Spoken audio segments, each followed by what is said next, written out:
Hello Aries, thank you for joining me for your monthly forecast for June. One of your greatest gifts is your passion. Your ruling planet Mars gives you that get-go, that initiative to listen to your hunches, but then apply the drive and desire to go for whatever opportunities that you perceive.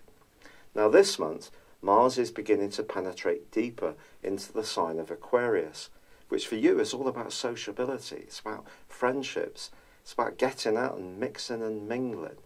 But it's also about the higher aspirations you've got, around the things that are really important to you at heart. I'm not talking about neat goals and ambitions here.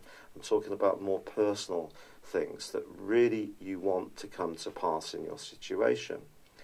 Now Mars is going to go into a retrograde on the 26th of this month, but broadly, apart from 2 weeks, it's going to stay in this sector, in the sign of Aquarius, through to the middle of November. This is a very long cycle, therefore, in a very influential part of your scope, which can be very good for you. So it's very much a case about the people that you interact with, the networking that you do, and the hopes and aspirations that go with that. Now the Sun, for its part, along with Mercury being the ruler of Gemini, the Sun is in Gemini through to the 20th. Now this is going to give you a fantastic opportunity to impress people with buzzing in and out of situations, being enthusiastic, and it's a wonderful transit, quite frankly. But there are some challenges, not least, from the 3rd to the 10th, the Sun is squared up by Neptune. Neptune is the planet of dreams. It's great when it comes to the psychic phenomenon, for more spiritual ideas, and the way that we sense things, atmospheres around us. But Neptune's square with the Sun can be rather distorted. I have to say, I do think you should be careful about who you share very sensitive information with across those days. There could be someone around you who tends to be a little bit of a gossip, who may not have your best interests at heart, and therefore just keep your boundaries reinforced. There could also be some moments where you feel a little bit drained on the back of this particular aspect in terms of your physicality. Although Gemini is very much known for its mentality, it's also for you very much about being more active. And I just feel that you could almost do a little bit too much and then suddenly go into a bit of a slump. So do manage your energy carefully. Ironically, Neptune is forging a brilliant link with Jupiter for the whole of this month. And this is really urging you to do something that I don't think that your zodiac sign gets enough recognition for, which is listen to your hunches. You've got a real gift for that. And this combination, despite the fact that Jupiter is tracking backwards, and will be doing so through till early next month, it is saying to you, if you get a gut feeling, then trust it. Because, quite frankly, Aries, there are some big oppositions going on for you this month. Not least that the North Node, the point of destiny, which has been very favourable for you since last May, when it moved, inverted backwards into the sign of Leo. Well, that's ongoing, but all through this month, the North Node is in opposition with Mars. So whatever those aspirations are that you have and the people you want to spend time with, you need to ask yourself the question, have you got a good balance between your desires, what you want, the more masculine drive of Mars, and the more democratic principles that Aquarius is asking you to engage with, against your more personal needs to express who you really are, not necessarily be so much caught up in being a people pleaser, and embracing the more feminine side of your nature. Now this all comes into even sharper focus because on the 13th, Mercury moves into Cancer, which is, to be honest, not its best transit for you because it can see you being a bit introspective, and also it can blur a little bit how you do feel about things because Mercury's logic is watered down by Cancer's obvious elemental clash with that. But ironically, on the 14th, Venus moves into Leo.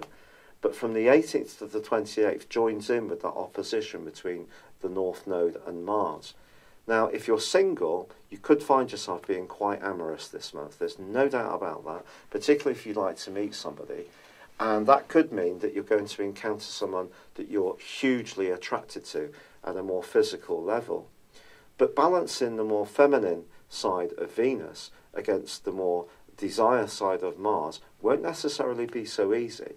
And also, even in an existing relationship, it could be that you and yours just feel a little bit out of tune in a way which is not characteristic of the relationship. So even the best of relationships can be disturbed slightly by this particular influence. Also, Venus is going to be going into an opposition briefly before it moves into the sign of Leo with Pluto. So someone at the end of week 1 may be laying on lashes of charm in order to enthuse you about something, and it could be linked to a property renovation, but you've got to listen to how you really feel. And that's what I mean. Don't be too much of a people pleaser, because it could be that really they just want to cultivate you to get what they really want from a situation, so keep your needs in balance too. Now, the new moon, which occurs on the 13th, is glorious because, of course, it's bringing together with the sun in Gemini, the moon. Geminis are often accused of being perhaps a tad unemotional.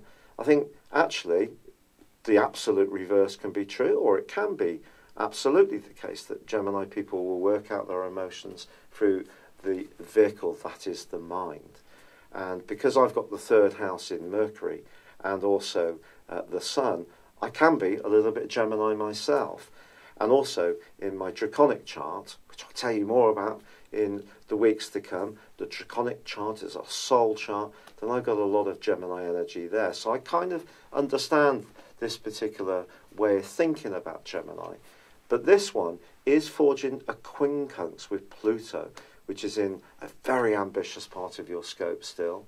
So it just suggests how you're thinking, the ideas that you're exchanging with influential people really need to stack up. However, on the 21st, the Sun joins up with Mercury in that more feeling, caring, family-orientated, environmentally sensory sign of Cancer. But on the 26th, there is a major development because Mars goes into that retrograde, and apart from the 2 weeks where it goes back into Capricorn, I do feel that you could find that some of your aspirations do go into a bit of a go slow. And then on the 28th, there is a potent full moon. A full moon which is in opposition to strict Saturn, which itself is retrograding back. In fact, Neptune goes into retrograde this month too, and of course Pluto already is, so you can see there is a collective of the outer planets slowing things down.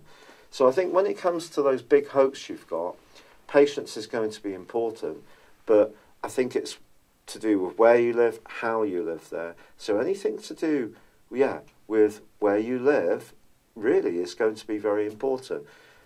Someone very authoritative in your life, it could be a parent, it could be a partner, it could be that you're going to encounter a big agency. Someone may not necessarily bend to your will in the 2 weeks from the 28th, or perhaps they're wanting you to bend to their will.